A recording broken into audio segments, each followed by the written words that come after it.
PMC പദ്ധതി നടപ്പാക്കും എന്നാണ് UDF സർക്കാരും മുഖ്യമന്ത്രി സതീശനും പറഞ്ഞുകൊണ്ടിരിക്കുന്നത്. PMC പദ്ധതിക്കെതിരെ പറഞ്ഞ് നാക്കുവായിലിട്ടിട്ട് ഒരു മാസമേ ആയിട്ടുള്ളൂ. അപ്പോഴാണ് ഈ മലക്കമറച്ചിൽ നടത്തിയിരിക്കുന്നത്.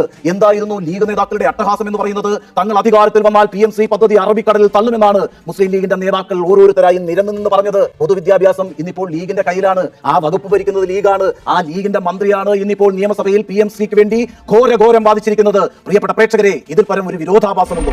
പദ്ധതി നടപ്പാക്കാൻ എന്താണ് ഈ സർക്കാർ പറയുന്ന ന്യായം? കഴിഞ്ഞ സർക്കാർ PMC പദ്ധതിയുമായി ബന്ധപ്പെട്ട് കേന്ദ്ര സർക്കാരുമായി ഒരു ധാരണാപത്രത്തിൽ ഒപ്പുവെച്ചിട്ടുണ്ട്. അതൊരു കമ്മിറ്റ്മെന്റ് ആണ് എന്നാണ് മുഖ്യമന്ത്രി VD സതീശൻ കഴിഞ്ഞ ദിവസം പറഞ്ഞിരിക്കുന്നത്. ഇന്നിപ്പോൾ വിദ്യാഭ്യാസ മന്ത്രി ഒരു പടി കൂടി കടന്നിട്ട് പറഞ്ഞത് സർക്കാരുകളെല്ലാം തുടർച്ചയാണെന്നാണ്. അപ്പോൾ പദ്ധതി നടപ്പാക്കാൻ തന്നെയാണ് UDFന്റെ തീരുമാനം എന്ന കാര്യത്തിൽ ഒരു സംശയവും വേണ്ട കേട്ടോ. അങ്ങനെയാണെങ്കിൽ ഒരു ചോദ്യം ചോദിക്കാറുണ്ട്.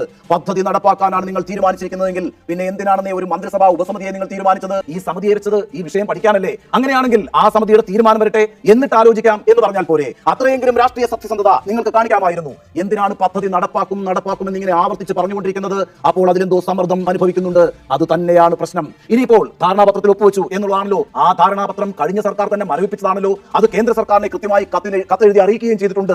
നിങ്ങളുടെ ന്യായം അനുസരിച്ച് എല്ലാ സർക്കാരുകളും തുടർച്ചയാണല്ലോ. അങ്ങനെയാണെങ്കിൽ കഴിഞ്ഞ സർക്കാരിന്റെ അതേ നിലപാട് തന്നെ ഈ കാര്യത്തിൽ അങ്ങ് തുടർന്നാൽ പോരെ? ആരെങ്കിലും കേന്ദ്രത്തിൽ നിന്ന് വന്ന് നിങ്ങളെ ചെവിക്ക് പിടിക്കുമോ? അങ്ങനെ ഒന്നും സംഭവിക്കില്ല.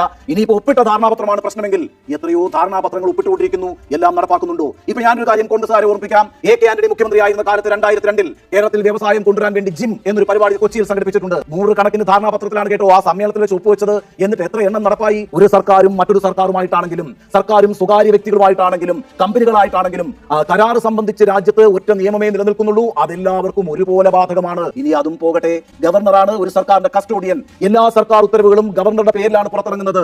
ധാരണാപത്രത്തിൽ ഒപ്പുവെച്ചിരിക്കുന്നത് സർക്കാർ ഉദ്യോഗസ്ഥയാണ് കേട്ടോ. അത് വാസുകയാണ്. ആരുമാകട്ടെ, ഗവർണർ നിശ്ചയിക്കാത്ത ഒരാൾ ഒപ്പുവെക്കുന്ന ഒരു ഉടമ്പടിക്കും നിയമസാധുതയില്ല. സർക്കാർ ഒരു അഡ്വക്കേറ്റ് ജനറലും സംവിധാനവും ഒക്കെ ഉണ്ടല്ലോ. അവരെ കൊണ്ടുവന്ന് ഈ കാര്യങ്ങളൊക്കെ അന്വേഷിപ്പിക്കാവുന്നതാണല്ലോ. അടുത്ത വർഷം ഈ പദ്ധതി അവസാനിക്കുകയാണ്. ഇനി അതും പോകട്ടെ. യഥാർത്ഥത്തിൽ PMC പദ്ധതിയിൽ നിന്ന് നമ്മൾ പിന്മാറിയാലും കേന്ദ്രത്തിന് ഒന്നും ചെയ്യാൻ കഴിയില്ല. കാരണം PMC പദ്ധതി നടപ്പാക്കണോ വേണ്ടിയോ എന്ന് തീരുമാനിക്കാനുള്ള എല്ലാ അവകാശവും സംസ്ഥാന സർക്കാരുകൾക്കാണുള്ളത്. എന്താണ് ഈ വിഷയത്തിൽ മുസ്ലിം ലീഗിന്റെ നിലപാട്? എന്താണ് ജമാഅത്തെ ഇസ്ലാമിയുടെ നിലപാട്?